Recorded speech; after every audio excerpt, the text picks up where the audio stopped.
और बड़ी खबर इस वक्त की आपको बता दें, झारखंड के मुख्यमंत्री हेमंत सोरेन से पूछताछ लगातार जारी है। करीब 5 घंटों का वक्त हो गया है।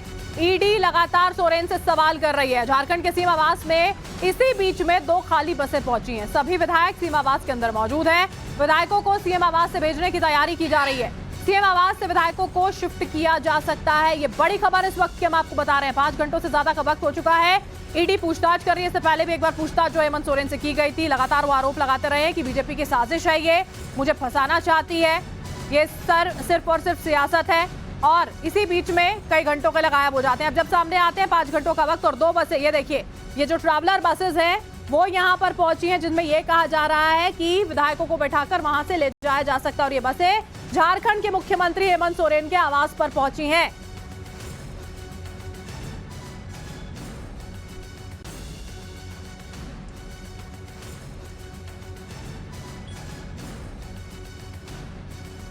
और हमारे साथ हमारे सहयोगी जो हैं वो इस वक्त जुड़ चुके हैं। भवतोष हमारे साथ जुड़े हुए हैं, हमारे साथ सोन भी जुड़े हुए हैं। सबसे पहले सोन का हम यहाँ पर रुख करना चाहेंगे। सोन, ये बताया जा रहा है कि मुख्यमंत्री आवास पर 2 बसें पहुंची हैं। जरा आप बताएंगे क्या कुछ अभी हलचल वहां पर हो रही है इस बीच, जब मुख्यमंत्री से ईडी पूछताछ कर रही है?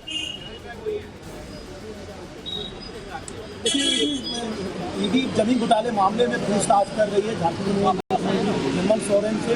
और अभी हम सीएम आवास के पास मौजूद हैं। ये गेट है सीएम हाउस का और अंदर में लगभग 5 घंटे से ज़्यादा हो गए हैं। और ईडी की टीम जमीन घोटाले मामले में हेमंत सोरेन से पूछताछ कर रही है। और पूछताछ के बाद कहा जाए तो अब से कुछ देर पहले 3 टूरिस्ट बस को अंदर प्रवेश किया गया है। और ये बताया जा रहा है, ये संभावना है कि इन बसों में विधायक और मंत्री कहीं शिफ्ट हो सकते हैं। लेकिन ये शिफ्ट कब हो सकते हैं, ये जानकारी मिल रही है कि अगर ईडी कोई एक्शन लेती है तो यहाँ से टूरिस्ट बस से। चलिए वापस आपके पास में यहाँ पर लौटूंगे। हमारे बाकी सहयोगी हमारे साथ इस वक्त जुड़े हुए हैं, उनका भी हम यहाँ पर रुख करना चाहेंगे। भवतोष, सबसे बड़ी बात यह है कि जब मुख्यमंत्री से पूछताछ हो रही है तो विकल्प क्या? बैठकों का दौर जारी था। उनकी पत्नी जो खुद विधायक नहीं है उस बैठक में नजर आती हैं। कौन कौन से ऐसे विकल्प हैं जिन पर विचार किया जा रहा होगा, जो सबसे प्रमुख अभी रहने वाले हैं उनके लिए?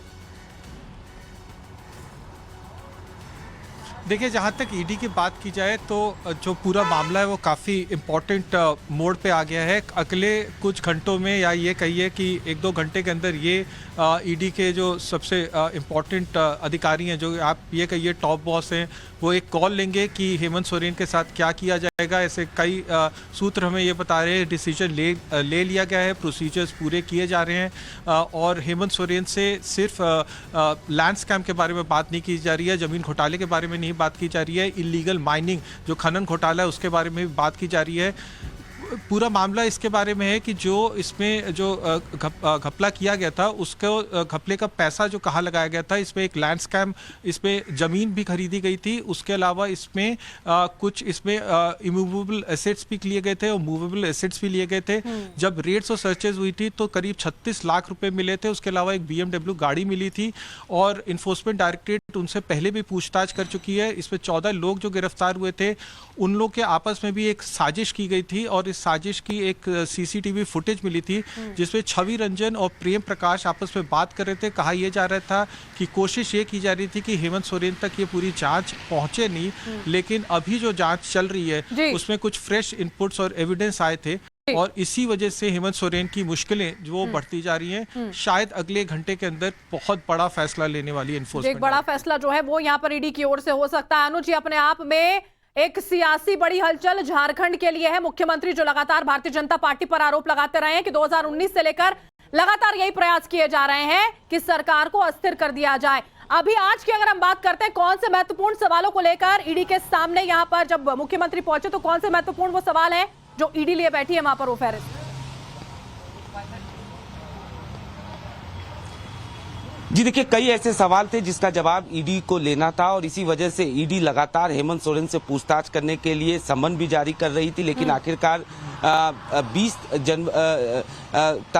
जनवरी को वो अपनी गवाही देते हैं, लेकिन वो कहीं ना कहीं जवाब पूरा नहीं होता, जिसके बाद से फिर उन्हें समन जारी किया जाता है। और अल्टीमेटली हम लोग देखते हैं कि किस से एक अजीबोगरीब तरीके का सिनारियो सामने आता है जब ईडी की टीम दिल्ली में उनके आवास पर पहुंचती है। उस दौरान हेमंत सोरेन जो है वो नहीं मिलते हैं और दूसरे दिन हेमंत सोरेन अचानक जो है तमाम प्रोटोकॉल को दरकिनार करके रांची पहुंच जाते हैं। चूंकि मुख्यमंत्री आवास से ही, मुख्यमंत्री दफ्तर से ही बाकायदा मेल किया गया था और ये कहा गया था कि 31 तारीख को वो जांच में शामिल होंगे। उसके बाद ईडी के अधिकारी जो हैं उनसे सवाल जवाब करने के लिए पहुंचे थे। चूंकि जो नए एविडेंसेस मिले थे, जो नए सबूत मिले थे, उसके आधार पर ईडी ने उनसे तमाम सवाल जवाब किया। 36 लाख रुपए कैश की भी रिकवरी हुई थी, BMW कार की भी रिकवरी हुई थी। साथ ही साथ ये जो पूरा स्कैम हुआ था जिसके मनी लॉन्ड्रिंग के तहत ईडी पूरे मामले की तफ्तीश कर रही थी,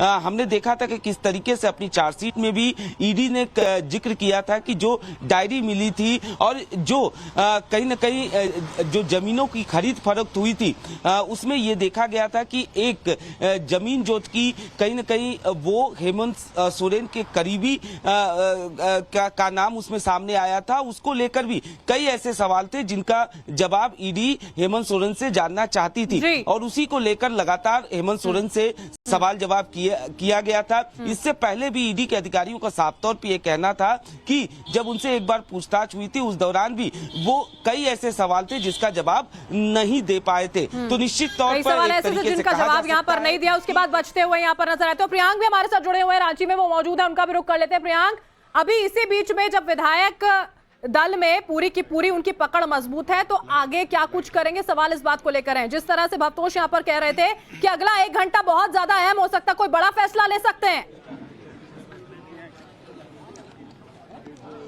जी देखिए, ये सारी चीजें उस पर डिपेंड करती है कि क्या प्रवर्तन निदेशालय आज झारखंड के मुख्यमंत्री हेमंत सोरेन की गिरफ्तारी करता है कि नहीं करता है, क्योंकि विधायकों का जो मामला है, सरकार में मुख्यमंत्री कौन रहेगा इसका मामला है, ये दूसरे लेवल पे आ जाता है। फिलहाल जो सबसे ज्यादा महत्वपूर्ण चीजें हैं कि क्या हेमंत सोरेन की आज गिरफ्तारी होती है या नहीं होती है। दूसरी तरफ जो विधायक हैं वो स्टैंड बाय मोड पे हैं, उन्हें अपने सीएम के जो दफ्तर है वहां पे बैठने के लिए बोला गया है और बसें भी रेडी की गई हैं कि अगर आपातकालीन स्थिति ऐसी होती है तो सारे के सारे विधायक गवर्नर हाउस पहुंचेंगे, उनके सामने जाके गुहार लगाएंगे कि हमारे साथ एक ज्यादती हो रही है। लेकिन इस बीच में सबसे बड़ा मामला यह है कि क्या अगर गिरफ्तारी के बाद ईडी के जो अधिकारी सीएम से पूछताछ कर रहे हैं उनकी गिरफ्तारी होती है या नहीं होती है, क्योंकि आज ही सीएम ने खुद एक पत्र लिखा जो पास के पुलिस स्टेशन में गया, जहां पे सीएम ने ये कहा कि मेरे साथ ज्यादती हो रही है और SC/ST एक्ट में मुकदमा दायर किया जाए। उसी बेसिस पे मुकदमा भी दर्ज होता है और उन्हीं अधिकारियों के अगेंस्ट होता है जो अधिकारी अभी मुख्यमंत्री से